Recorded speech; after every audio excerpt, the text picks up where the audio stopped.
कहानी एक snowy battlefield पर शुरू होती है जहां एक आदमी गिरे हुए दुश्मनों के माउंटेन के ऊपर खड़ा है। फिर वो मुड़ता है और एक ब्लैक हेड यंग मैन को देखता है जिसे वो ऐश बुलाता है। वो काफी सरप्राइज दिखता है। ओल्डर मैन फिर पूछता है कि वो यहाँ क्या कर रहा है, जबकि उसे एक सबजुगेशन मिशन पर होना चाहिए था। एक वुंडेड फेस और सीरियस लुक के साथ उस डार्क हेड यंग मैन ने बस इतना जवाब दिया कि वो उसे डाउन करने आया है। ये थ्रेट सुनकर ब्लॉन्ड मैन अपना एक्सप्रेशन काम रखता है और उसे इस सिचुएशन की जरा भी परवाह नहीं होती। यंग मैन फिर ओल्डर मैन पर ब्लेम लगाता है कि उसने सबको यूज करने का प्लान बनाया और जब वो यूजफुल नहीं रहे तो उन्हें डिस्कार्ड कर दिया। उसकी आंखों में गुस्सा जल रहा था जब उसने उसे फादर बुलाया, ये कंफर्म करते हुए कि दोनों रिलेटेड है। लेकिन ओल्डर मैन कोल्डली जवाब देता है कि क्विंगलेस होने का यही पर्पस होता है और उसे फूलिश सन बुलाता है। और इस तरह हमें अपने प्रोटैगनिस्ट का नाम पता चलता है, एस्टर एल्महाइम, एक यंग मैन जो अपनी डेस्टिनी बदलने के लिए डिटर्मिन्ड है। नेक्स्ट हम हाउस एल्महाइम का क्रेस्ट देखते हैं, एक नोबल फैमिली जो अपनी इमेंस पावर के लिए जानी जाती है। कॉन्टिनेंट की ग्रेटेस्ट मार्शल हाउस होने के नाते उन्होंने रॉयल फैमिली को प्रोटेक्ट करने की कसम खाई थी और उनका लीडर है लॉर्ड रॉड्रिक। वो किंगडम में 7 विंग्स का सोल पोजेसर है और उसने एक बार यंग एस्टर को एक ब्लिजर्ड से बचाया था, बस ऐसे ही। इस डेट को चुकाने के लिए लड़के ने तब वो सब किया जो उसके फादर ने मांगा, बिना उसके ऑर्डर्स को कभी क्वेश्चन किए। मगर उसकी लाइफ इजी नहीं थी और उसे हमेशा नीचा देखा जाता था, जैसा कि हम उसकी मेमोरी में एक टूटी हुई वुडन सोर्ड के साथ देखते हैं।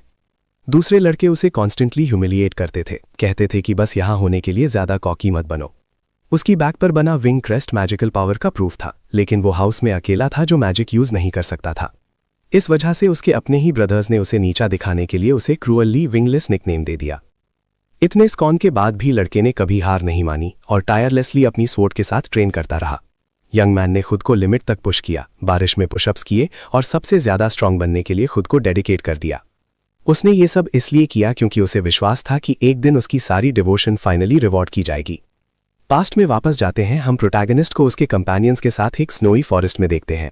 अचानक यंग मैन एक ट्री के पीछे छिप जाता है जब वो कुछ स्ट्रेंज चीज को करीब आते हुए देखता है। फिर वो शॉक्ड हो जाता ये देखकर कि उसके ग्रुप को सराउंड कर लिया गया है और सोचता है कि क्या ये एक एम्बुश है। प्रेजेंट में वापस आकर लड़का अपने फादर से सवाल करता है कि उसकी लॉयल्टी को ऐसे क्यों बिट्रे किया गया, लेकिन लॉर्ड उसे स्कॉन करते हैं, कहते हैं कि एक टूल को एक्सपेक्टेशंस नहीं रखनी चाहिए और उसका रोल अब ओवर हो चुका है। अपने फादर के क्रूअल वर्ड सुनकर यंग मैन का एक्सप्रेशन हेट्रेड और रिजेंटमेंट से भर जाता है। इसके साथ ही वो अपनी स्वॉर्ड के साथ आगे चार्ज करता है, उस आदमी पर अटैक करने के लिए रेडी जो उसने बिना सोचे समझे बिट्रे किया था। यंग मैन चिल्लाता है कि वो इतने टाइम तक उस जैसे इंसान पर बिलीव करके एक फूल था। उस पल वो एक पावरफुल ब्लो अनलीश करता है और अपनी नाइविटी के लिए खुद को पैथेटिक इडियट बुलाता है। लेकिन लॉर्ड इस अटैक से मुश्किल से फेस्ड होते हैं और उनके फेस पर बस एक छोटा सा कट आता है। अचानक 2 आदमी अपीयर होते हैं और प्रोटैगनिस्ट को मैजिकल एनर्जी की चेन से रिस्ट्रेन कर देते हैं। वो उसके ब्रदर्स हैं जो अपनी रेड ग्लोइंग स्वॉर्ड से उसे बिना मर्सी के अटैक करते हैं। ब्लैक हेयर्ड यंग मैन दर्द से चीखता है क्योंकि वो इमोबिलाइज्ड हो चुका है और इन कावर्डली अटैक से वुंडेड है। एक ब्रदर जमीन पर पड़े उस लड़के का मजाक उड़ाता है, कहता है कि a wingless person will always be wingless. वो तीनों उस हारे हुए यंग मैन के सामने खड़े हैं, जबकि उनमें से एक कहता है कि ग्रेवलिंग उस पर सूट करता है। स्नो में लेटे हुए वो पूछता है कि अगर एंड में उसे डिस्कार्ड ही करना था तो उसके फादर ने उसे अडॉप्ट ही क्यों किया। लॉर्ड फिर घुटने टेकते हैं और लड़के से कहते हैं कि वो खुद को धोखा ना दे क्योंकि वो कभी किसी काम का नहीं था। फिर वो यंग मैन के बाल पकड़ते हैं, उसे स्कॉनफुल गेज के साथ ऊपर देखने पर मजबूर करते हैं। आदमी रिवील करता है कि उसे बस 7 विंग्स की पावर चाहिए थी जो इस लड़के के अंदर थी। सरप्राइज से भरे चेहरे के साथ प्रोटैगनिस्ट नहीं समझ पाता कि ये 7 विंग्स क्या है। लॉर्ड फिर रिवील करते हैं कि लड़के की मदर उनके डार्क और सेल्फिश प्लान्स के लिए बहुत यूजफुल थी। वो एक्सप्लेन करते हैं कि उसने वो सीड कैरी किया जो उनके पर्पसेस को सर्व करेगा ताकि उन्हें और पावर मिल सके। डेस्परेट होकर यंग मैन स्नो में अपना हाथ आगे बढ़ाता है, उसे जाने से रोकने की कोशिश करता है, लेकिन कोई फायदा नहीं होता। हेट्रेड से भरकर वो अपने थॉट्स में चिल्लाता है, डिमांड करता है कि रॉड्रिक उसके क्वेश्चंस का आंसर दे, लेकिन लड़के को सिर्फ वो ठंडी स्नो महसूस होती है जो उसके नियरली फ्रोजन हाथ को छू रही है। एक लॉस्ट और होपलेस गेज के साथ वो सोचता है कि क्या उसकी जर्नी का ये एंड है। इस पर वो अपनी लाइफ के पर्पस पर सवाल करता है और सोचता है कि उसकी सारी सफरिंग किस लिए थी। अचानक सब कुछ वाइट और वार्म हो जाता है और वो सोचता है कि क्या वो आफ्टर लाइफ में है। स्नो देखकर वो किसी की बाहों में है, कंफ्यूज लग रहा है और सिचुएशन को बिल्कुल नहीं समझ पा रहा। बड़ी आंखों के साथ लड़का रियलाइज करता है कि ये कोई ड्रीम नहीं बल्कि रियलिटी है। वो छोटा बच्चा सोचता है कि वो कहाँ है, जबकि वो ठंडी अनप्रोटेक्टेड स्नो में पड़ा रहता है। फिर वो अपने स्मॉल बॉडी को देखता है और रियलाइज करता है कि उसके साथ कुछ बहुत स्ट्रेंज हो रहा है। वो अपना छोटा हाथ उठाता है और सवाल करता है कि क्या ये बॉडी सच में उसकी है। लड़का तब समझता है कि ये सिर्फ स्मॉल बॉडी नहीं है बल्कि एक बेबी की बॉडी है। उसे पकड़े हुए वुमेन को देखकर वो नोटिस करता है कि वो उसकी बाहों में लाइफलेस है। अचानक उसे आवाजें सुनाई देती हैं और किसी की आंखों में एक गोल्डन ग्लिंट दिखता है जो ऑर्डर्स दे रहा है। घोड़े पर सवार कुछ आदमी उस वुमेन को ब्लिजर्ड के बीच में डेस्परेटली ढूंढ रहे हैं। ग्रुप का लीडर उन्हें ऑर्डर देता है कि उस बेबी को वापस लाओ जिसे उसने सपोजिडली रॉड्रिक के लिए लिया था। नाम सुनते ही बेबी शॉक्ड हो जाता है और जो हो रहा है उसके डॉट्स कनेक्ट करने लगता है। वो समझता है कि रॉड्रिक एक बेबी को ढूंढ रहा था और वो बेबी वही है। वो सवाल करता है कि क्या हवा में फ्लोट करता हुआ वो बेबी सच में वही है। लड़के को याद आता है कि उसे एक ब्लिजर्ड में पाया गया था और वो समझता है कि वो पास्ट में वापस चला गया है। उसके आसपास गोल्डन लाइट्स चमकती हैं जब उसकी perception of reality completely change हो जाती है। ये सब रिडिकुलस लगता है, इसलिए वो डिसाइड करता है कि उसे इस सिचुएशन को बाद में कंफर्म करना होगा। वो छोटा बच्चा जानता है कि अगर वो वहां रहा तो वो फिर से ड्यूक के हाथों में चला जाएगा। डिटर्मिनेशन के साथ वो उस लाइफलेस वुमेन से दूर क्रॉल करना शुरू कर देता है। एक गोल्डन एनर्जी उसे एनवेलप कर लेती है और वो सोचता है कि उसे जितनी जल्दी हो सके एस्केप करना होगा। उसका छोटा हाथ ब्राइट ग्लो करता है जब वो खुद को आइसी स्नो से पुश करता है। अचानक उसकी सांस फूल जाती है और वो ठीक से ब्रीद न कर पाने की फ्रस्ट्रेशन में ग्रंट करता है। इस एफर्ट से उसके लिम्स को लगता है जैसे वो आग में जल रहे हैं और वो स्नो में एक ट्रेल छोड़ जाता है। गिड़गिड़ाने वाली लाइफ के बावजूद लड़का खुद से प्रॉमिस करता है कि वो सर्वाइव करेगा और उसके ट्रैजिक फ्यूचर की एक इमेज उसके माइंड में आती है। प्योर रेज के साथ रॉड्रिक की तरफ हाथ बढ़ाते हुए वो छोटा बच्चा कसम खाता है कि वो रॉड्रिक से अपना रिवेंज लेगा। सिर्फ एक बेबी होने के बावजूद भी वो उस वास्ट कोल्ड वाइटनेस में क्रॉल करता रहता है। एग्जॉस्टेड होकर लड़का फाइनली रास्ते में किसी के पैर देखकर पास आउट हो जाता है। एक छोटी वाइट हेड गर्ल अपने फादर को आवाज देती है जब उसे जमीन पर पड़ा वो बेबी मिलता है। फिर एक ग्रे हेड मैन अपीयर होता है। वो हाउस हाईफ्राइड का विस्काउंट है। वो लड़के को उठाता है और सोचता है कि इस जगह पर एक बेबी क्या कर रहा होगा। आदमी की बाहों में क्रिडल्ड उस छोटे बच्चे को फाइनली कुछ पीस मिलता है। विस्काउंट की आंखें सरप्राइज से फैल जाती हैं क्योंकि उसने कभी नहीं सोचा था कि उसे वहां कोई चाइल्ड मिलेगा। उस छोटे बच्चे को अपनी बाहों में पकड़े हुए विस्काउंट इंट्रीग्ड है और सोचता है कि ये चाइल्ड कौन हो सकता है। फिर वो स्नो में वो लॉन्ग ट्रेल नोटिस करता है और शॉक्ड हो जाता है कि इस बेबी ने अकेले कितना डिस्टेंस ट्रैवल किया है। इधर वो छोटा लड़का बस एक बहुत ही सरीन एक्सप्रेशन के साथ शांति से सो रहा है। एक डार्क प्लेस में लड़का सोचता है कि वो कहाँ है जब उसे दूसरे चाइल्ड की इमेज दिखती है। तब रेड हेड बेबी उसे एयर में मौजूद कई गोल्डन फेदर्स के बीच वेलकम करने आता हुआ लगता है। अचानक वो एक क्रिब में स्टार्टल्ड होकर जागता है और उस चीज के बारे में सोचता है जो उसने ड्रीम में देखी थी और जिसे उसे यूज नहीं करना चाहिए। तब उस छोटे बच्चे को 4 बच्चे घूरते हुए दिखते हैं और उनमें से एक कंफ्यूज होकर उससे कहता है कि इतना नॉटी मत बनो। वो लड़का सिचुएशन को बिल्कुल नहीं समझ पाता क्योंकि वो बाकी बच्चों से घिरा हुआ था। एक लड़की उसे पकड़ लेती है लेकिन वो ब्लैक हेड लड़का छूटने की स्ट्रगल करता है। एक लीप के साथ वो उसकी बाहों से निकलने में मैनेज हो जाता है जिससे बाकी बच्चे काफी सरप्राइज्ड हो जाते हैं। तुरंत वो लड़का डेस्परेट लुक के साथ रेंगना शुरू कर देता है। एक छोटी लड़की उसके बिहेवियर से शॉक्ड हो जाती है और उसे रुकने के लिए चिल्लाती है, लेकिन वो सुनता नहीं और एस्केप करता रहता है, सोचता है कि उसे क्यों चेस किया जा रहा है। डेस्परेट होकर प्रोटैगनिस्ट अपना हाथ आगे बढ़ाता है और उसकी बॉडी से गोल्डन एनर्जी निकलने लगती है। उसकी आंखें उसी गोल्डन कलर में इंटेंसली ग्लो करती हैं जो उसके नए जागे हुए मैजिकल ऑरा का था। अचानक वो फ्लोट करने लगता है और शॉक्ड हो जाता है कि ये रियल मैजिक है। अपनी ही पावर से सरप्राइज्ड होकर वो लड़का फ्लोट करता रहता है, समझ नहीं पाता कि क्या हो रहा है। फिर मैजिक फेल हो जाता है और वो बिना किसी कंट्रोल के बहुत तेजी से नीचे गिरने लगता है। पैनिक भरे चेहरे के साथ वो छोटा बच्चा इम्पैक्ट के लिए तैयार होता रहता है। जैसे ही वो गिरता रहता है, फॉर्चुनेटली वाइस्काउंट वहां आता है और उसे पकड़ लेता है। उसे वो लड़का बहुत मिस्टीरियस लगता है। प्रोटैगनिस्ट की आंखें सरप्राइज से चौड़ी हो जाती हैं जब वो उस आदमी को पहचानता है जिसने उसे बचाया था। तब उसे याद आता है कि ये हिफ्रेड है, एल्ड्री के डोमेन का वाइस्काउंट, जो उसके फादर की जमीन थी। मैंशन को देखते हुए लड़का सोचता है कि क्या ये एल्महाइम फैमिली का कोई और घर है। फिर हम हाइड्रेट मू एल्महाइम का एक पोर्ट्रेट देखते हैं जो वाइसकाउंट फैमिली का हेड और मेन हाउस की एक ब्रांच था। वो और उसका भाई लॉजिक 2 विंग्स के रूप में जाने जाते थे और वो दोनों मिलकर रॉयल फैमिली को प्रोटेक्ट करते थे। लेकिन लड़के को याद है कि वाइसकाउंट अपनी पूरी फैमिली के साथ एक सिविल वॉर में मारा गया था। इस इन्फॉर्मेशन के साथ वो फाइनली कंफर्म करता है कि वो सच में टाइम में वापस आ गया है और ये उसका सेकंड चांस है। मगर वो इस सोच से डिस्पेयर हो जाता है कि वो ड्यूक के घर से भागा और सीधा अपने ब्रदर के हाथ लग गया। एक औरत उसे पकड़ती है और सोचती है कि क्या बच्चे का मैजिक आउट ऑफ कंट्रोल हो गया था जिसके कारण वो हवा में उड़ गया। फिर वो छोटे बच्चे पर जेंटली स्माइल करती है, खुश लगती है कि फाइनली वो उसके पास है। एक वार्म हग के साथ औरत उसे शांत करती है और कहती है कि अब उसे किसी चीज से डरने की जरूरत नहीं है। लड़का उस औरत के काइंड जेस्चर पर स्पीचलेस हो जाता है जो उसे बड़े प्यार से ट्रीट कर रही थी। इस दौरान वाइसकाउंट एक काम और थॉटफुल एक्सप्रेशन के साथ उन दोनों को ऑब्जर्व करता है। तब वो बड़े आदमी अपना हाथ आगे बढ़ाता है और कहता है कि इस बच्चे के पास ट्रिमेंडस पावर है।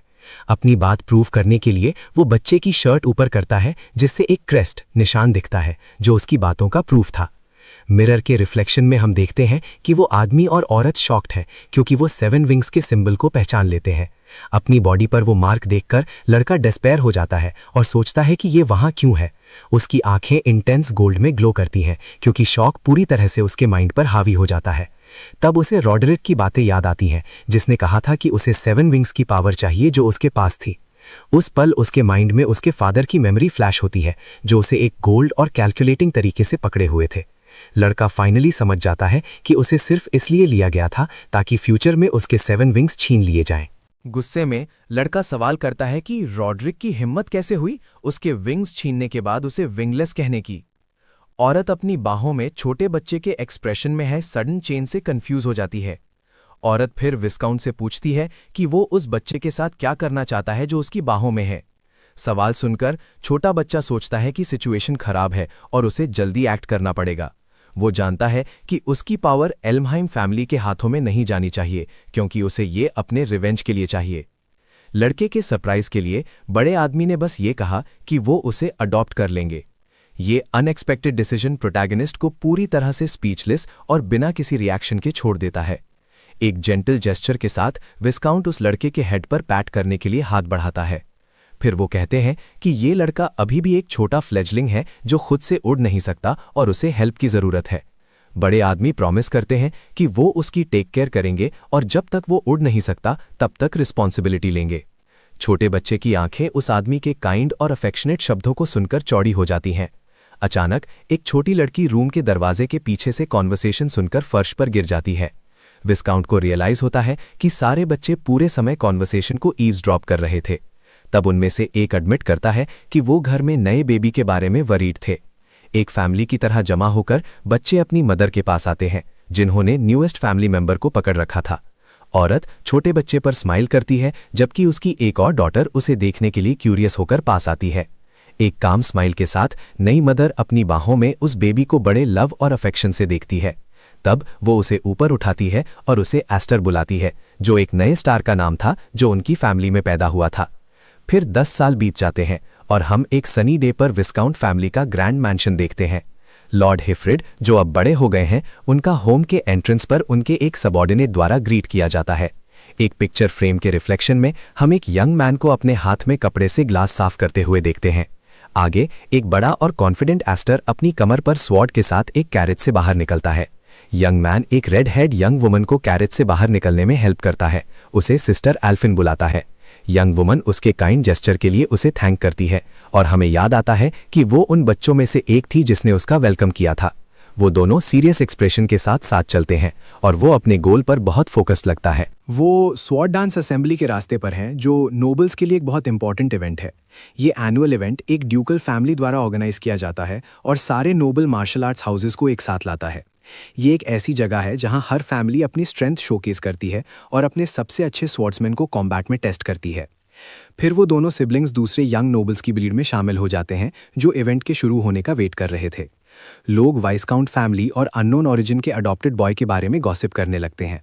मलेशियस आइज के साथ वो सोचते हैं कि वाइस्काउंट फैमिली एल्महाइम नेम को कितना टार्निश करने की प्लान बना रही है। तब एक नोबल प्रोटैगनिस्ट की पीठ की तरफ इशारा करता है, उसे अडॉप्टेड बॉय के रूप में आइडेंटिफाई करता है। उसकी सिस्टर स्टेयर्स को नोटिस करती है और यंग मैन से कहती है कि इन मलिशियस कमेंट्स के बारे में वरी मत करो। एक क्लेंच्ड फिस्ट के साथ वो कहती है कि इस जगह पर वीक को हमेशा बिना किसी मर्सी के क्रश कर दिया जाता है। वो दोनों डिटर्मिन्ड लुक के साथ बगल में खड़े हैं, जो कुछ भी हो उसके लिए रेडी हैं। उनके फादर फिर एक्सप्लेन करते हैं कि नोबल्स के बीच वाइसकाउंट फैमिली की करंट स्टैंडिंग यही है। वाइसकाउंट आगे कहते हैं कि वो ये हार्श रियलिटी अपने अडॉप्टेड सन को दिखाना चाहते थे। एक सीरियस लुक के साथ बड़े आदमी फिर पूछते हैं कि क्या यंग मैन इस सिचुएशन से डिसअपॉइंटेड है, लेकिन एक कॉन्फिडेंट स्माइल और चमकती आंखों के साथ यंग मैन कहता है कि उसे उनकी कोल्डनेस की परवाह नहीं है। लड़के का फादर हंसता है, अपने सन के आंसर से रिलीव्ड होता है और काफ़ी प्राउड लगता है। अपनी पास्ट लाइफ में एस्टा का सोशल डेब्यू एक अरीना में शर्मनाक डिफीट से हुआ था। उस जगह पर बिटर मेमोरीज थे, लेकिन अब अपने 7 विंग्स वापस आने के बाद सब कुछ डिफरेंट होगा। अपनी गोल्डन आइज को तेज चमकाते हुए वो वाव करता है कि इस बार वो किसी से ह्यूमिलिएट नहीं होगा। फिर वो तीनों चलते हैं और इवेंट के ग्रैंड हॉल की तरफ बढ़ते हैं। आगे जो कुछ भी आने वाला है उसके लिए रेडी हैं। एक विंडो से 2 यंग नोबल्स वाइसकाउंट फैमिली के आने को डिस्डेनफुल लुक के साथ देखते हैं। ब्लैक हेड यंग मैन उन मलिशियस स्टेयर्स को फील करता है, लेकिन उन्हें खुद को बॉदर नहीं करने देता। फर्म स्टेप्स के साथ वो हॉल में अपना रास्ता जारी रखते हैं, अपने डेब्यू के लिए रेडी हैं। एक कॉन्फिडेंट स्माइल के साथ वो खुद से कहता है कि इस बार उसका सोशल डेब्यू ग्लोरियस होगा। एक एरा में जहां नाइट्स रेन करते थे, नोबल्स के लिए स्ट्रेंथ सबसे इंपॉर्टेंट चीज थी। तब हम एक लाइट हेड यंग मैन को इवेंट के डुअल्स में से एक के दौरान अपनी स्वॉर्ड से फाइट करते हुए देखते हैं। नोबल्स के लिए पावर उनकी स्वॉर्ड मास्टरी और कॉम्बैट स्किल से नापी जाती थी। अरीना में होने वाली फाइट्स को स्वॉर्ड्समैनशिप का पिनेकल माना जाता था और ये बेस्ट वॉरियर्स का टेस्ट था। कॉम्बैट में मजेस्टी दिखाना ही नोबल का तरीका था अपनी रिनाउन और फैमिली की पावर को शो करने का। जैसे ही वो दोनों अरीना में फाइट करते हैं, क्राउड हर मूव को बहुत ध्यान से देख रही है। अचानक दोनों स्वॉर्ड्समैन एक स्विफ्ट और डिसाइसिव अटैक के साथ एक दूसरे पर चार्ज कर देते हैं, लेकिन पावर और मजेस्टी का एब्सोल्यूट सिंबल था वो मेडल, जो कुछ ही लोगों के पास सच में होता था। एक प्रिसाइज ब्लो के साथ लाइट हेड यंग मैन अपने अपोनेंट को डिसार्म करने और अरीना में डिफीट करने में मैनेज हो जाता है। Red head young man shock में है, क्योंकि उसे सबके सामने इतनी ह्यूमिलिएटिंगली डिफीट मिली है। विक्टर फिर अपनी स्वॉर्ड हरिस करता है, उस सिंबल को दिखाते हुए जो स्ट्रेंथ और मैजेस्टी को रिप्रेजेंट करता था। उसके हाथ पर वो शाइनिंग मार्क ही मेडल था, जो एक नाइट के रूप में उसकी पावर और ऑनर का प्रूफ था। एक बॉक्स से देखते हुए विस्काउंट की फैमिली कमेंट करती है कि ये जगह अभी भी उतनी ही ऑप्रेसिव है जितनी पहले थी। एक लड़की फिर कहती है कि अब उसे समझ आया कि उसकी दूसरी सिस्टर्स इस फेस्टिवल में क्यों नहीं आना चाहती थी। प्रोटैगनिस्ट को अपनी पास्ट लाइफ और वो बुलीज याद आते हैं जिन्होंने उसे इस जगह पर ह्यूमिलिएट किया था। उसकी क्रशिंग डिफीट की मेमोरी उसी इवेंट में उसके माइंड में वापस रश करती है। उसकी सिस्टर उसके एक्सप्रेशन में चेंज देखती है और वरीड होकर उसका नाम लेती है। वो पूछती है कि क्या वो नर्वस है क्योंकि ये उसका पहला स्वॉर्ड डांस फेस्टिवल है, लेकिन वो डिनाई करता है और कहता है कि उसे नॉस्टैल्जिया फील नहीं हो रही, बल्कि ये सब उसे डिटेस्टेबल लगता है। रेड हेड गर्ल अपने ब्रदर के इस अनएक्सपेक्टेड रिस्पॉन्स से पूरी तरह कंफ्यूज हो जाती है। विस्काउंट फिर कहते हैं कि उन्हें एक मीटिंग में जाना है और अपने सन से कहते हैं कि वो अपनी सिस्टर का ख्याल रखे। लड़की कंप्लेन करती है, कहती है कि वो बड़ी है, लेकिन यंग मैन उसे टीज करता है, बोलता है कि वो क्लमजी है। ओल्डर मैन फिर यंग मैन को एडवाइस करते हैं कि वो इस टाइम का यूज करके नए कनेक्शंस बनाए, लेकिन जाने से पहले वो उसे वार्न करते हैं कि ध्यान रखे कोई भी 7 विंग्स के बारे में पता ना लगाए। अपने फादर के जाने के बाद लड़का सोचता है कि अपनी पावर को हाइड करना ईजियर सेड देन डन होगा।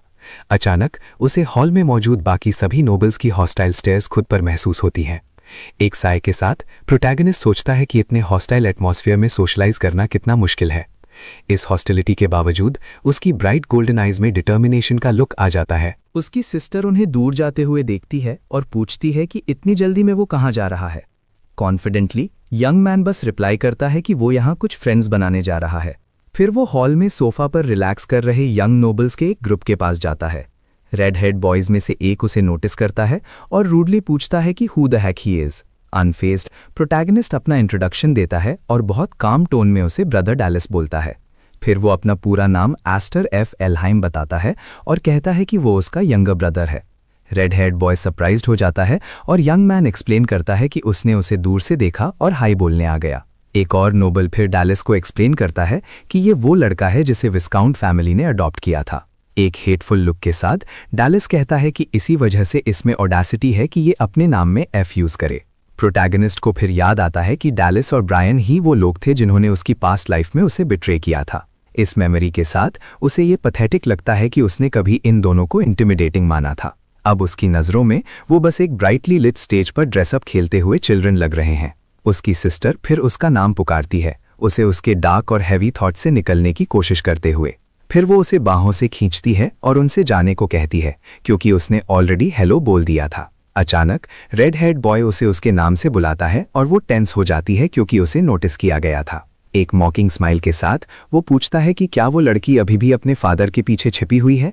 फिर वो उसे उनके साथ ज्वाइन होने के लिए इनवाइट करता है, कहता है कि ये फैमिली के मेन हाउस से ऑर्डर है, लेकिन यंग वुमन रिफ्यूज कर देती है और स्टेट करती है कि उनकी फैमिलीज के बीच कोई मास्टर सर्वेंट रिलेशनशिप नहीं है। प्रोटैगनिस्ट उसका आर्म पकड़कर उसे रोकता है और एक मोमेंट रुकने को कहता है।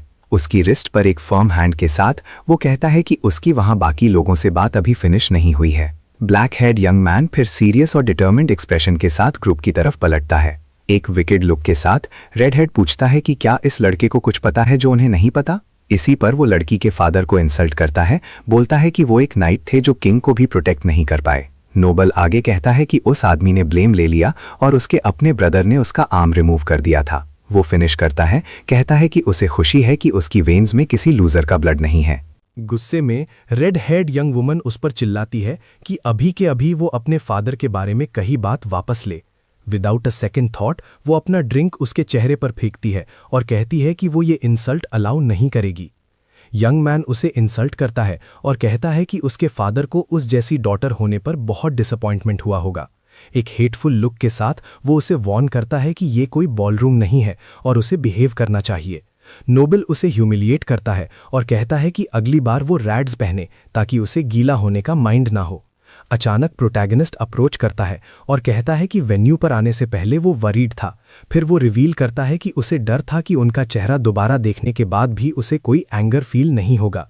एक डिटर्मिन्ड लुक के साथ वो कोल्डली अपने बगल में खड़े एक नोबल से एक बॉटल ग्रैब करता है। वो अपनी सिस्टर को देखता है और कहता है कि एक्चुअली उन्हें फेस करने के लिए दोबारा यहाँ आना एक रिलीफ की बात है। उसी पल यंग मैन बॉटल को एयर में टॉस करता है और एक प्रोवोकेटिव टोन के साथ डैलिस का अटेंशन खींचता है। रेड हेड नोबल के पास रिएक्ट करने का मुश्किल से टाइम होता है क्योंकि बॉटल तेजी से उसकी तरफ गिर रही होती है, लेकिन एक स्विफ्ट मूव के साथ वो मिड एयर में बॉटल को काट देता है और कहता है, it's good to see them again. Noble पूरी तरह से ड्रिंक से भीग चुका है और यंग मैन के एक्शन से शॉक्ड है। अपनी स्वॉर्ड हाथ में लेकर वो अपने अडॉप्टेड ब्रदर का सामना करता है, जबकि दूसरा उसे डेस्परेटली पुकारता है। यंग मैन फिर अपनी फिंगर पर ड्रिंक टेस्ट करता है और रियलाइज करता है कि वो सिर्फ ग्रेप जूस था। एक विकेट स्माइल के साथ वो कहता है कि ये ड्रिंक उस जैसे स्पॉइल्ड नोबल के लिए परफेक्ट मैच है। हम 3 साल पास्ट में जाते हैं, जहां एक वॉइस यंग मैन से फाइट के दौरान होल्ड ऑन करने को कहती है। उसकी एक सिस्टर डेस्परेटली रोती है और पूछती है कि क्या वो दूसरों को हर्ट करने की कोशिश कर रहा है। Golden energy out of control होने लगती है और उस मोमेंट में उसके साथ मौजूद छोटी लड़कियों को डरा देती है। 7 विंग्स की पावर डेंजरसली एक्सप्लोड होती है और उसने कभी इमेजिन नहीं किया था कि ये इतनी स्ट्रांग होगी। विस्काउंट बहुत कंसर्न्ड दिखते हैं और सोचते हैं कि क्या उस स्ट्रेंथ को सच में कंट्रोल किया जा सकता है। फिर वो क्वेश्चन करते हैं कि क्या वो लड़का और वो खुद उस इमेंस और डेंजरस पावर को मास्टर कर पाएंगे। प्रेजेंट में वापस आते हैं, एक गार्ड विस्काउंट के मीटिंग रूम में बैड न्यूज़ लेकर दौड़ता हुआ आता है। फिर पूछते हैं कि क्या हुआ, क्योंकि वो लोग अभी एक कॉन्फ्रेंस के बीच में हैं। गार्ड रिवील करता है कि मेन फैमिली और एल्महाइम ब्रांच के चिल्ड्रन अभी डुएल कर रहे हैं। ये न्यूज़ सुनकर दोनों फैमिली लीडर्स के एक्सप्रेशन सीरियस और टेंस हो जाते हैं। विदाउट अ सेकेंड थॉट विस्काउंट उठते हैं और क्या हुआ ये देखने के लिए रूम से रश करके बाहर निकल जाते हैं। उनकी डॉटर उन्हें देखती है और पूछती है कि ऐसी कौन सी सीरियस बात हो गई कि वो इतनी जल्दी में है। मेन फैमिली के नोबल्स में से एक स्माइल करता है जब वो यंग मैन के बीच होने वाली फाइट देखता है। फिर वो कमेंट करता है कि इल्महाइम हाउस के ब्रदर्स के बीच फाइट होना रोज रोज नहीं देखा जाता। ड्यूक और विस्काउंट सीन ऑब्जर्व करते हैं और उनमें से एक सोचता है कि फाइट के आउटकम पर डिपेंड करता है। बाकी नोबल्स भी कंसर्न और क्यूरियोसिटी के एक्सप्रेशंस के साथ सिचुएशन को देखते हैं। ड्यूक विकेडली स्माइल करता है और सोचता है कि ये फेस्टिवल जल्द ही काफ़ी कियोटिक हो सकता है। हंग्रीली डैलिस उसे फूल कहता है कि उसने ड्यूक्स हाउस के साथ इस तरह फाइट पिक की। फिर वो अपना 4 विंग क्रेस्ट शो करता है, ये प्रूफ करते हुए कि वो कंप्लीटली डिफरेंट लेवल पर है। एक स्कॉनफुल लुक के साथ वो रेड हेड फिर डिमांड करता है कि प्रोटैगनिस्ट अपना खुद का विंग क्रेस्ट दिखाए। वो रेड हेड फिर प्रोटैगनिस्ट को मॉक करता है, पूछता है क्या तुम्हें अपना क्रेस्ट दिखाने में अशेम्ड फील हो रहा है। एक स्मग स्माइल के साथ लड़का कहता है कि सिंपल पैटर्न के साथ शो ऑफ करना तो एम्बैरेसिंग है। डैलिस उस प्रोवोकेशन और उस लड़के की ऑडेसिटी से फ्यूरियस हो जाता है जो उसे बिना किसी फियर के चैलेंज कर रहा था। यंग मैन फिर प्रपोज करता है कि अगर वो जीता तो डैलिस को उसकी सिस्टर से अपोलोजाइज करना पड़ेगा। रेड हेड चैलेंज एक्सेप्ट कर लेता है, लेकिन कहता है कि अगर वो जीता तो दूसरा उसका डॉग बन जाएगा फॉरएवर। टाइम वेस्ट किए बिना डैलिस अपनी स्वॉर्ड लेकर चार्ज करता है और हॉल में एक इंटेंस बैटल शुरू हो जाती है। ब्लेड्स स्वॉर्ड से क्लैश करती हैं और प्रोटैगनिस्ट बिना ज्यादा डिफिकल्टी के अटैक को ब्लॉक कर लेता है। काले बालों वाला यंग मैन फर्म और फोकस्ड खड़ा रहता है, अपनी स्वॉर्ड को पूरी स्ट्रेंथ से पकड़े हुए। फिर डैलिस कोर विंग क्रेस्ट की पावर यूज करता है ताकि वो अपने अगले ब्लो को मैजिक से स्ट्रेंथन कर सके। एक रेड ऑरा उसकी ब्लेड को एनवेलप कर लेती है और वो अपने अपोनेंट पर एक पावरफुल अटैक छोड़ देता है। दूर से ये सीन देखकर उसकी सिस्टर उसका नाम चिल्लाती है, आउटकम को लेकर बहुत वरीड दिख रही थी। मीनवाइल ड्यूक फाइट को स्माइल के साथ देखता है और सोचता है कि उसके बेटे का स्वॉर्ड्समैनशिप अभी भी इमैच्योर है। लेकिन वो जानता है कि क्रेस्ट की मैजिकल पावर सोर्ड के साथ स्किल की कमी को कॉम्पेंसेट कर देती है। वो एक्सप्लेन करता है कि वन विंग की मैजिक एक छोटी, बहुत वीक कैंडल की फ्लेम जैसी होती है। मीनवाइल 4 विंग्स में जो मैजिक है वो एक इमेंस और डिस्ट्रक्टिव पावर के एक्सप्लोजन जैसा है।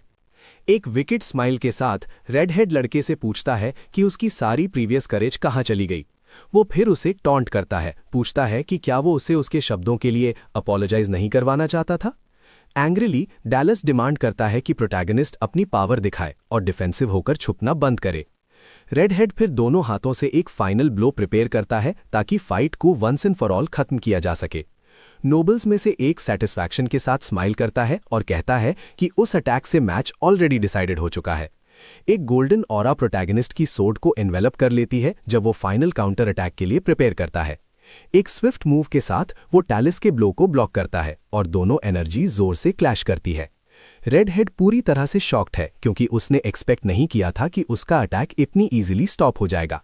एक कॉन्फिडेंट स्माइल के साथ काले बालों वाला यंग मैन दूसरे से कहता है कि वो बहुत ज्यादा टॉक करता है। फिर वो एक किक से काउंटर अटैक करता है और एक सिंगल प्रिसाइज ब्लो से नोबल को फ्लाइंग भेज देता है। यंग मैन एक फर्म पोस्चर में खड़ा है, उसकी गोल्डन ऑरा उसके चारों तरफ इंटेंसली शाइन कर रही है। वो सोचता है कि उसने 10 साल वाइसकाउंट के हाउस में मैजिक लर्न करने का वेट सिर्फ रिवेंज लेने के लिए किया। उसकी आंखें डिटर्मिनेशन से शाइन करती हैं जब वो डैलिस के अगेंस्ट फाइट को कंटिन्यू करने के लिए प्रिपेयर करता है। बिना किसी हेजिटेशन के यंग मैन अपने अपोनेंट के अगेंस्ट क्विक और पावरफुल ब्लोज की सीरीज के साथ आगे बढ़ता है। रेड हेड खुद को डिफेंड नहीं कर पाता और पूरी तरह से ओवरवेल्म्ड होकर घुटनों पर आ जाता है। दूसरा ब्रदर शॉक्ड होकर सीन देखता है, उसे बिलीव ही नहीं हो रहा कि डैलिस को इस तरह पुश्ड बैक किया जा रहा है। तभी एक ग्रीन और येलो एनर्जी उस नोबल को ओवरवेल्मिंग फोर्स के साथ पीछे धकेल देती है। डेस्परेट होकर वो चिल्लाता है कि वो एक 4 विंग है और वो एस्टर जैसे किसी से डिफीटेड नहीं हो सकता। लेकिन प्रोटैगनिस्ट उसे एक कोल्ड स्टेयर के साथ फेस करता है, उसे दूसरे की पावर की कोई केयर नहीं थी। फिर वो एक और पावरफुल ब्लो छोड़ता है जो रेड हेडेड नोबल की तरफ तेजी से जाता है। बाकी नोबल सरप्राइज्ड हैं और सोच रहे हैं कि क्या लड़का रियली ऐसे ही फाइट जीतने वाला है। सब शॉक्ड हैं और कमेंट करते हैं कि एल्हाइन फैमिली में अभी भी उसके जैसे मॉन्स्टर्स बचे हैं। एक फोकस्ड लुक के साथ यंग मैन अपना अटैक कंटिन्यू रखता है, दूसरे को ब्रीथ करने का चांस भी नहीं दे रहा। विस्काउंट अपनी डॉटर के बगल में वरीडली सीन देखता है और कहता है कि सिचुएशन बैड है। एंगर से भरे चेहरे के साथ डैलस अपने अपोनेंट की ओवरवेल्मिंग पावर को रेजिस्ट करने की कोशिश करता है। तभी बॉय के माइंड में विस्काउंट की मेमोरी फ्लैश होती है जब उसका ब्रदर उसे ग्रेवली वुंडेड कर रहा था। वो आदमी मैनियाकली लाफ कर रहा था जब उसका रिलेटिव डिफीटेड होकर गिर रहा था। रेज से ग्लोइंग आंखों के साथ कुछ न कर पाने पर प्रोटैगनिस्ट एक और भी ज्यादा पावरफुल गोल्डन ऑरा रिलीज करता है। डिस्पेरेट होकर डैलस उसे रुकने के लिए चिल्लाता है, लेकिन यंग मैन का फ्यूरी आउट ऑफ कंट्रोल हो चुका लगता है। सीन देखकर बॉक्स में बैठी उसकी फैमिली उसका नाम चिल्लाती है, उसे टू फार जाने से रोकने की कोशिश कर रही थी। एनर्जी का एक बड़ा एक्सप्लोजन रेड हेड नोबल को बहुत ग्रेट फोर्स के साथ पीछे फेंक देता है। ड्यूक बस आर्म्स क्रॉस करके सीन देखता रहता है, लगता है उसे अपने सन की कोई केयर नहीं है। प्रोटैगनिस्ट फिर अपना अटैक स्टॉप करता है और अपनी सॉर्ड को ठीक अपने ओपोनेंट के सामने ग्राउंड में गाड़ देता है। ग्राउंड पर पड़ा हुआ डैलस टेरिफाइड है और यंग मैन उसे कहता है कि नेक्स्ट टाइम फटे हुए कपड़ों में आना। एक कोल्ड और सुपीरियर लुक के साथ यंग मैन उसे कजिन बुलाता है, अपना सारा कंटेम्प्ट दिखाते हुए। फिर वो मुड़ता है और बॉक्स में अपनी फैमिली को देखता है जो उसे अस्टॉनिशमेंट से देख रहे थे। यंग मैन डिक्लेयर करता है कि वो अब विंगलेस ऐश नहीं है, ये दिखाते हुए कि उसकी पुरानी वीकनेस चली गई है। एक कॉन्फिडेंट स्माइल के साथ वो सोचता है कि ये रियलाइज करने से उसका माइंड फाइनली कंप्लीटली क्लियर हो गया है। सडनली यंग मैन की आंखें रेडिश ह्यू से ग्लो करती हैं जब वो एक मलेवलेंट प्रेजेंट सेंस करता है। वो स्टेयर्स के टॉप पर देखता है और एक डार्क रेड ऑरा के साथ एक सिनिस्टर फिगर को देखता है। प्रोटैगनिस्ट शॉक में है जब उसे रियलाइज होता है कि इस ओवरवेलमिंग और मलेवलेंट पावर का ओनर कौन है। वो आदमी प्योर मैलिस और कंटेम्प्ट के लुक के साथ लड़के को घूर रहा है। चेहरे पर कोल्ड स्वेट के साथ यंग मैन बिलीव नहीं कर पाता कि वो अपने फॉर्मर फादर को वहां अपने सामने देख रहा है। नोबल्स बिलीव नहीं कर पा रहे हैं कि विस्काउंट के सबसे छोटे सन ने मेन फैमिली के थर्ड सन को डिफीटेड कर दिया, लेकिन लॉर्ड के अराइवल से सभी एक बैड सिचुएशन में आ जाते हैं क्योंकि वो इस ह्यूमिलिएशन पर क्वाइट नहीं रहेंगे। प्रोटैगनिस्ट उस इंटिमिडेटिंग प्रेजेंस को फील करता है और उस आते हुए आदमी को फेस करने के लिए पलट जाता है। ग्राउंड पर पड़ा हुआ डैलस मेनियाकली लाफ करता है ये देखकर कि उसका फादर फाइनली उसे सेव करने आ गया है। यंग मैन फिर एलएम फैमिली के लीडर पावरफुल लॉर्ड रॉड्री के फेस टू फेस आता है। वो बूढ़ा आदमी उसे एक सीरियस और फ्यूरियस लुक से घूरता है। लगता है वो सिचुएशन से जरा भी हैप्पी नहीं है। हेट्रेड से भरे चेहरे के साथ यंग मैन उस शख्स का नाम रिमेंबर करता है जिसने उसे पास्ट लाइफ में बिट्रे किया था। रेडहेड फिर अपने फादर की तरफ क्रॉल करता है और उनका पैर पकड़ लेता है, डेस्परेटली हेल्प मांगता है। आंखों में टीयर्स लिए डैलस उन्हें फादर बुलाता है, होप करता है कि वो उसे प्रोटैगनिस्ट से डिफेंड करेंगे। फिर वो यंग मैन की तरफ पॉइंट करता है और अक्यूज करता है कि वो बास्टर्ड है जिसने फैमिली को चैलेंज करने की डेयर की। नोबल फिर अपने फादर से बेग करता है कि वो अपनी पावर यूज करें और यंग मैन को उसकी प्लेस दिखाएं। सडनली लॉर्ड अपने ही सन का हाथ ब्रूटल और कोल्ड फोर्स के साथ फ्लोर पर क्रश कर देते हैं। डालस पेन में चिल्लाता है और अपने फादर के इस अनएक्सपेक्टेड एक्शन से शॉक्ड हो जाता है जिन्होंने उसे बिना किसी मर्सी के पनिश किया। बाकी नोबल सीन से हॉरिफाइड हैं और उस आदमी की अपने सन के टुवर्ड्स क्रुएल्टी को अंडरस्टैंड नहीं कर पाते। यहाँ तक कि डालस का ब्रदर भी स्पीचलेस हो जाता है रेडहेड का हाथ इस तरह क्रश होते देखकर। लॉर्ड फिर उसे ह्यूमिलिएट करते हैं, पूछते हैं कि जब उसने फैमिली का नाम मड में घसीट दिया है तो वो रो क्यों रहा है।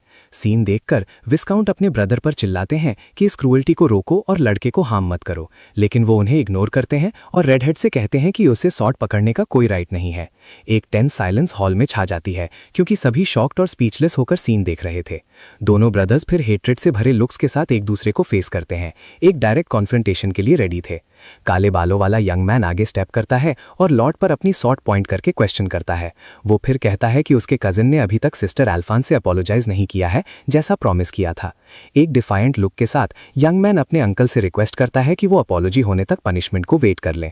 बूढ़ा आदमी उसे स्कॉन करता है और पूछता है कि क्या वो सिर्फ एक ऑर्फन होने की वजह से खुद को एल्महाइम समझता है, लेकिन लड़का रिप्लाई करता है कि वो विस्काउंट का सन है और उसने प्राइड ऑफ अ नाइट उन्हीं से लर्न की है। लॉर्ड को आंसर की कोई केयर नहीं लगती और वो बस बॉक्स में बैठी अपनी फैमिली को देखते हैं। फिर वो उस यंग मैन पर अक्यूज करता है कि उसने अपनी एटीट्यूड से मेन फैमिली की रेप्यूटेशन खराब कर दी। ड्यूक सीन को ऑब्जर्व करता है और समझता है कि सिचुएशन जितनी दिख रही है उससे कहीं ज्यादा सीरियस है। एक और नोबल कमेंट करता है कि इसे सिर्फ बच्चों की मामूली लड़ाई स्क्वॉबल मानकर रिजॉल्व नहीं किया जा सकता। एक लाइट हेड यंग मैन शरारत से स्माइल करता है जैसे उसे ये सारा केओस एंजॉय हो रहा हो। तभी एक आदमी को याद आता है कि लड़के के फादर ने अपनी डिसलॉयल्टी की कीमत में अपना एक हाथ दिया था। लॉर्ड उस यंग मैन से सवाल करता है कि अपनी इस ऑडेसिटी के लिए वो क्या सैक्रिफाइस करने को प्रिपेयर्ड है। With all due respect young man बिना किसी डर के अपना जवाब देने को रेडी हो जाता है। वो कहता है कि ये स्क्वॉबल नहीं थी बल्कि इंसल्ट्स का जवाब अपनी सॉर्ड से देने के लिए एक ड्यूल था। बूढ़ा आदमी लड़के के इस डिफाइंट बात पर गुस्सा हो जाता है। यंग मैन फिर लॉर्ड के ही वर्ड्स यूज करके कहता है कि वो कुछ भी गिव अप नहीं करेगा। ये सीन देखकर एल्फिन अपने ब्रदर के लिए बहुत वरीड हो जाती है जो अपने अंकल का सामना बिना पीछे हटे कर रहा था। लाइट हेड नोबल को ये अम्यूजिंग लगता है और वो कमेंट करता है कि लड़का सिर्फ 10 साल का है। उस यंग मैन की ऑडेसिटी पर लॉर्ड की आंख गुस्से से फड़क जाती है। वो फिर सिचुएशन को समझता है और अपनी सॉर्ड ड्रॉ करता है, लड़के के साथ कॉन्फ्रंटेशन के लिए रेडी। वो यंग मैन को ड्यूल के लिए अपना फाइटिंग स्टैंस लेने का ऑर्डर देता है। प्रोटैगनिस्ट शॉक हो जाता है क्योंकि उसने लॉर्ड से चैलेंज की एक्सपेक्ट नहीं की थी। अचानक वो बूढ़ा आदमी अपसर्ड स्पीड से उसकी तरफ चार्ज करता है।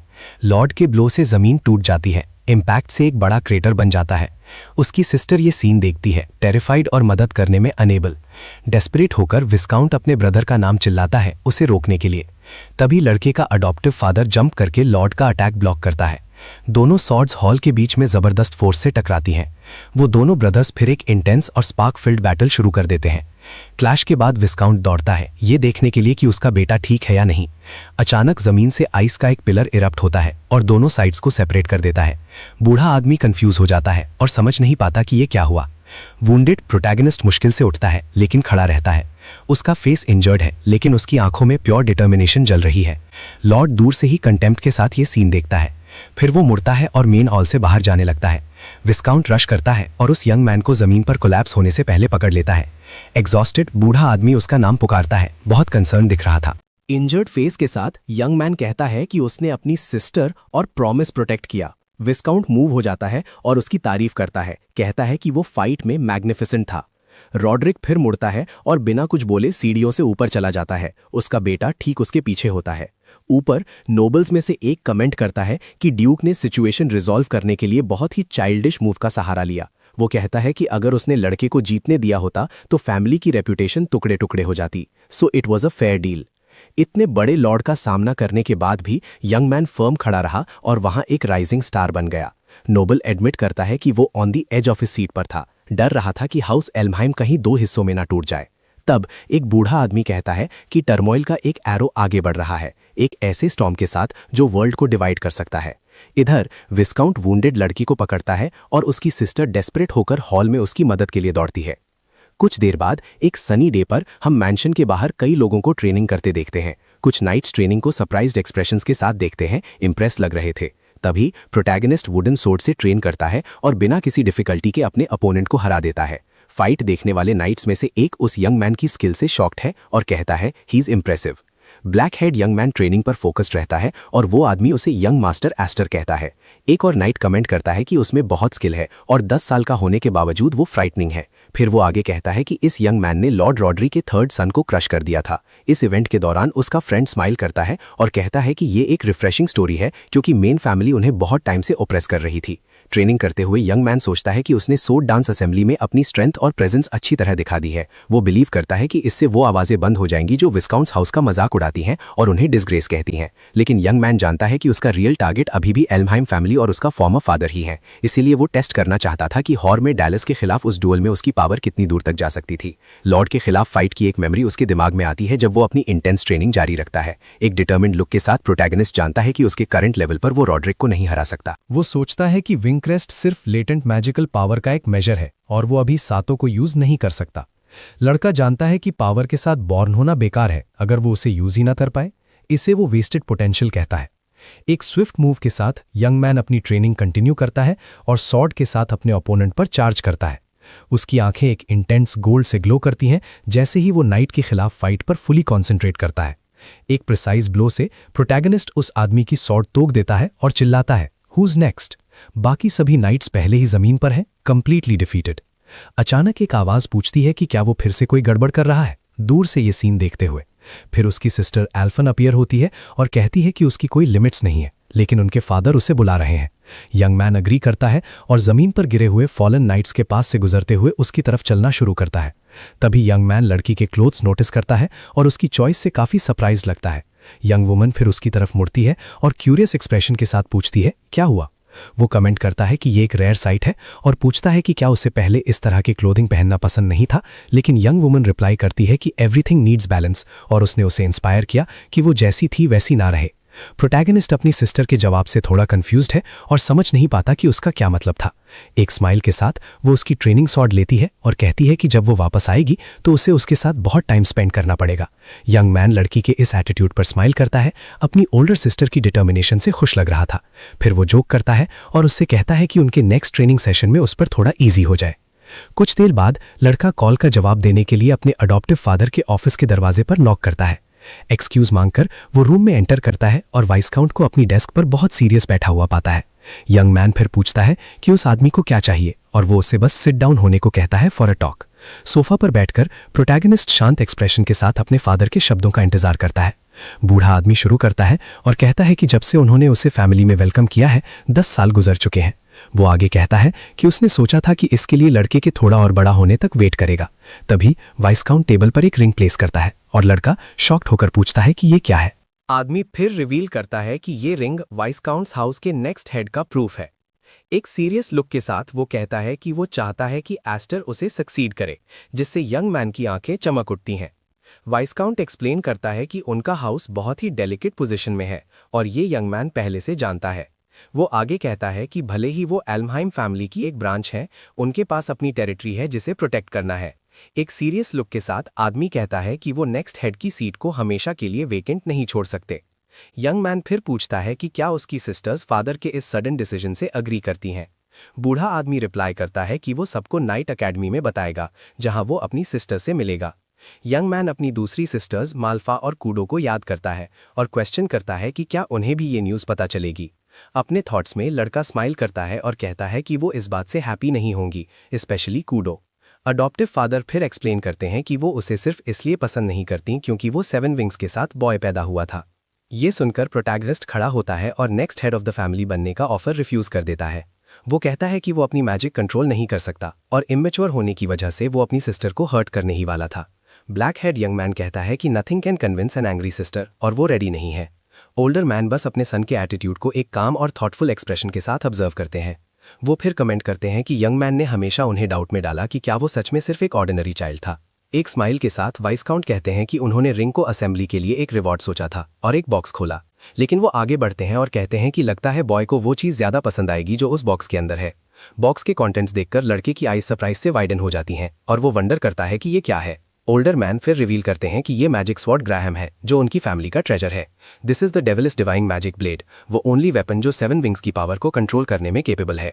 वाइस्काउंट फिर यंग मैन को एक फॉरेस्ट में ले जाते हैं और कहते हैं कि उनके प्लान के लिए ये प्लेस सही रहेगी। यंग मैन पूछता है कि वो ट्रेनिंग हॉल क्यों नहीं गए और ओल्डर मैन कहते हैं कि ये प्रिकॉशन है।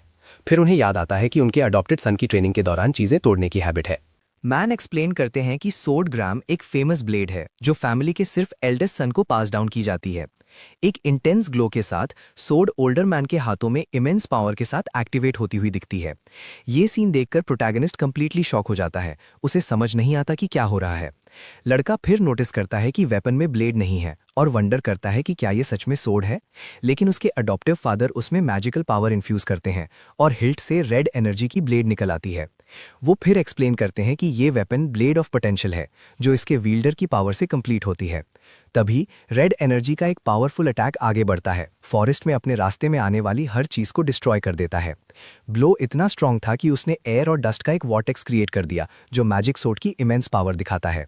मैन वॉर्न करते हैं कि मीडियोकर पावर के साथ यूजर ब्लेड द्वारा ड्रेन हो सकता है और इसकी एक हिस्ट्री है। एक सीरियस लुक के साथ वो फिर यंग मैन को सोर्ड ऑफर करते हैं और पूछते हैं कि क्या वो उसे यूज करना ट्राई करना चाहता है। बिना सोचे यंग मैन दोनों हाथों से सोर्ड का हिल्ट पकड़ लेता है, अपनी पावर टेस्ट करने के लिए रेडी। जब वो अपनी माना वेपन में कॉन्सेंट्रेट करता है ताकि अपनी खुद की ब्लेड क्रिएट कर सके, तो एक गोल्डन ओर उसे एनवेलप कर लेता है। गोल्डन एनर्जी फिर इमेंस फोर्स के साथ एक्सप्लोड होती है और लड़का उसे कंट्रोल करने में स्ट्रगल करता हुआ दिखता है। फिर उसे रियलाइज होता है कि उसकी माना अपने आप सोर्ड में फ्लो हो रही है, उसके कमांड के बिना। सडनली स्काई में लाइट की एक ह्यूज बीम शूट करती है और कोर्टयार्ड में मौजूद नाइट्स में से एक उस फ्लैश को नोटिस करता है। उनमें से एक पूछता है कि क्या कोई कॉमेट गिरा, लेकिन उसका फ्रेंड कहता है कि ये ऑपोजिट था और something flu into the sky. उसकी सिस्टर भी सीन ऑब्जर्व करती है और एक आदमी दूसरे से पूछता है कि उसके कहने का क्या मतलब है। उसकी सिस्टर फिर स्काई की तरफ देखती है और कहती है कि it is definitely the protagonist's work. तब यंग मैन स्माइल के साथ सोर्ड पकड़ता है और कहता है कि इट इज एक्स्ट्रॉर्डनरी, लेकिन उसके अडॉप्टिव फादर उसे करेक्ट करते हैं, कहते हैं कि it's not the sword that is extraordinary. वो फिर स्काई की तरफ पॉइंट करते हैं और स्टेट करते हैं कि लड़के की पावर इंप्रेसिव है। मैन एक्सप्लेन करते हैं कि पूरे लिनिएज में 7 विंग्स क्रेस्ट वाला कोई भी नहीं रहा है। उनका बिलीफ है कि जब यंग मैन अपनी पावर को मास्टर कर लेगा तो वो लॉर्ड रॉड्रिक को भी सरपास कर देगा। टैब विस्काउंट सोचते हैं कि उनका अडॉप्टेड सन उन दोनों से भी ज्यादा स्ट्रॉन्गर होगा। हाउएवर वो वॉर्न करते हैं कि such great power always ends up generating a lot of conflict. Man आगे बढ़ते हैं और कहते हैं कि अगर उन्हें पता चला कि लड़के के पास 7 विंग्स हैं तो ये प्रॉब्लम होगी। वो फिर एक्सप्लेन करते हैं कि सब यंग मैन से एनवियस होंगे या रिजेंटफुल भी हो सकते हैं।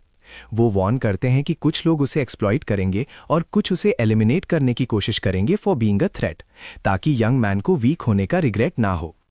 मैन उसकी तरफ अपना हाथ एक्सटेंड करते हैं। एक सीरियस लुक के साथ वो यंग मैन से कहते हैं कि वो स्ट्रांग बने जब तक वो ट्रेन कर सकता है।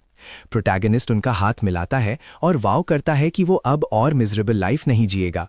डिटर्मिनेशन के साथ वो अपने फादर को थैंक्स कहता है और 7 विंग्स और सोर्ड को मास्टर करने का प्रॉमिस करता है। 3 दिन गुजर जाते हैं और विस्काउंट्स फैमिली किसी को ओपन आर्म्स के साथ घर वेलकम करती है। फिर 2 यंग विमेन आती हैं और रेड हेड वाली ड्रामेटिकली अपनी रिटर्न अनाउंस करती है। एक एग्जैजरेटेड पोज के साथ लड़की फाइनली वापस आकर बहुत हैप्पी लगती है।